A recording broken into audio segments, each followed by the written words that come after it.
મહત્વના સમાચાર સામે આવી રહ્યા છે। હરણી બોટ દુર્ઘટના અંગે હાઈકોર્ટમાં સુનાવણી હાથ ધરવામાં આવી છે। મેસર્સ કોટિયા પ્રોજેક્ટ તેમજ સ્કૂલના મેનેજિંગ ટ્રસ્ટીને નોટિસ ઇસ્યુ કરવામાં આવી છે। કોન્ટ્રાક્ટર અને સ્કૂલ જવાબદાર હોવાથી પક્ષકાર તરીકે જોડવા માંગ કરવામાં આવી છે। તો પક્ષકાર તરીકે જોડી તેમની પાસેથી પણ વળતર વસૂલવાની માંગ કરવામાં આવી છે। 1 મહિના પછી હાઈકોર્ટમાં વધુ સુનાવણી હાથ ધરવામાં આવશે। તો પક્ષકાર તરીકે જોડી તેમની પાસેથી પણ વળતર વસૂલવાની માંગ કરવામાં આવી છે। તો હાઈકોર્ટમાં વધુ સુનાવણી 1 મહિના પછી હાથ ધરવામાં આવશે।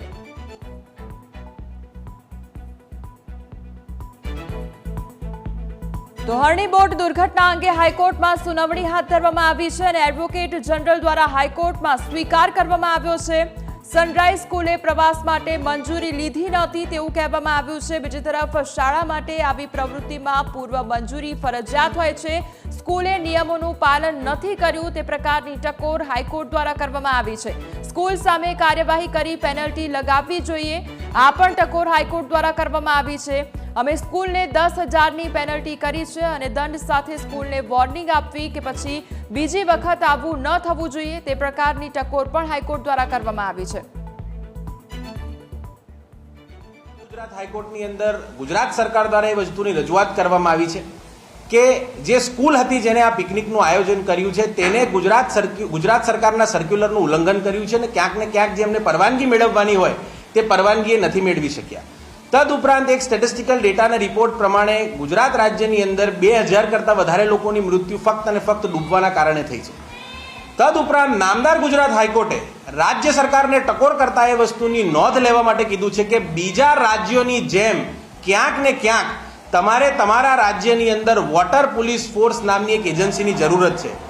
આ એજન્સીના કારણે જે ગુજરાત રાજ્યની અંદર જે પ્રસિદ્ધ નદીઓ છે, નર્મદા અને વિવિધ જગ્યાઓએ જ્યાં લોકો સ્નાન માટે જાય છે અને પ્રસિદ્ધ વિધિઓ કરવા જાય છે, ત્યાં આવા અકસ્માત અથવા એક ભીડને એક સાથે કંટ્રોલ કરવા માટે તમારે એક આવી એજન્સીની જરૂરત છે। જે સમગ્ર દુર્ઘટના ઘટી છે એ ફક્ત અને ફક્ત તંત્રની બેદરકારી, કરપ્ટ અધિકારીઓના બેદરકારી, લાંચિયા અધિકારીઓની બેદરકારી અને સ્કૂલની બેદરકારી અને કોટિયા પ્રોજેક્ટ જેમની પાસેના એક્સપ્રેશન ઓફ ઇન્ટરેસ્ટ હતું અથવા તો જેમની પાસેના પ્રોપર બીડ કરવાના ટેન્ડર હતા તે છતાં પણ લાંચિયા અધિકારીઓના લીધે એમને આ ટેન્ડર આપવામાં આવે છે।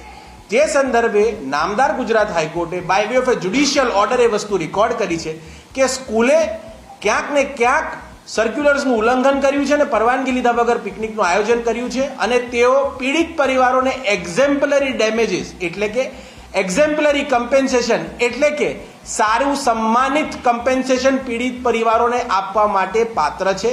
તદુપરાંત આ કોટિયા પ્રોજેક્ટ્સ જેમની પણ બેદરકારી છે, જેમને આ હકીકતમાં બીડ મેળવેલી હતી, જેમને આ ટેન્ડર મેળવ્યું હતું, જેમની પાસે પેડલ બોટ ચલાવવા સિવાય બીજી કોઈ બોટની પરવાનગી હતી નહીં, તેમને પણ નોટિસ ઇસ્યુ કરવામાં આવી છે। પક્ષકાર તરીકે પિટિશનમાં સ્કૂલ અને કોટિયા પ્રોજેક્ટ્સને જોડવામાં આવી છે।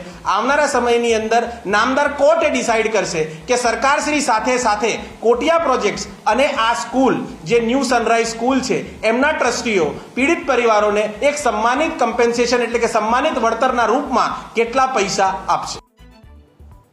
તો અમારી સાથે હાલ સંવાદદાતા જયેશ જોડાઈ ગયા છે। જયેશ, જે પ્રમાણે જે હરણી બોટ દુર્ઘટનાને લઈને આજે હાઈકોર્ટમાં સુનાવણી હાથ ધરવામાં આવી, કયા પ્રકારની દલીલો સામે આવી, કયા પ્રકારે હાઈકોર્ટે ટકોર કરી, કયા એવા સવાલો તંત્રને કરવામાં આવ્યા? જયેશ, આજે ચોક્કસથી હરણી બોટ દુર્ઘટના મામલે આજે ગુજરાત હાઈકોર્ટમાં છે તે સુનાવણી હાથ ધરાઈ હતી, જેમાં ચીફ જસ્ટિસની બેન્ચ સમક્ષ તમામ દલીલો છે તે રાજ્ય સરકાર તરફથી રજૂ કરવામાં આવી હતી। ત્યારે એ સવાલ પણ ઉઠ્યો કે રાજ્યમાં 2000 લોકોના મૃત્યુ છે તે માત્ર પાણીમાં ડૂબી જવા થઈ રહ્યા છે, ત્યારે એક પોલિસીની છે તે જરૂરિયાત છે। ખાસ કરીને જે વોટર પોલિસી છે તેને લઈને પણ હાઈકોર્ટે ટકોર કરી તેને પણ મજબૂત કરવી જોઈએ, એક કમિટી છે તે બનાવવી જોઈએ ને તેમાં કયા અધિકારીઓને લઈ શકાય એ પ્રકારની ચર્ચા છે તે આજે દલીલો દરમિયાન થઈ। સાથે સાથે રાજ્ય સરકાર દ્વારા એ પ્રકાર સ્વીકાર પણ કરવામાં આવ્યો કે જે સ્કૂલે પિકનિકનું આયોજન કર્યું હતું તેમણે જે નિયમો પ્રમાણે છે કે સ્કૂલની પિકનિકનું આયોજન કરતા પહેલા મંજૂરી છે તે લેવાની હોય છે, તે સ્કૂલે મંજૂરી છે તે નહોતી લીધી એ પ્રકારની વાત પણ સામે આવી। ત્યારબાદ તેને 10,000નો દંડ ફટકારવામાં આવ્યો છે।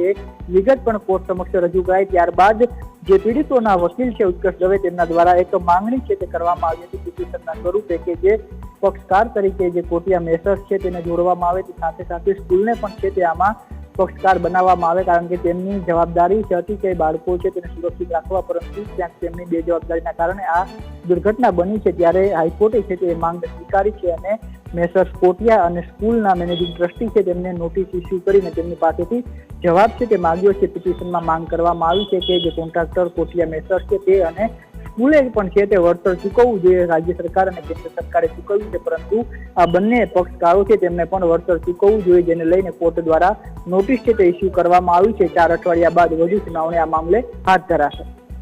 જયેશ, સમગ્ર માહિતી બદલ આપનો આભાર।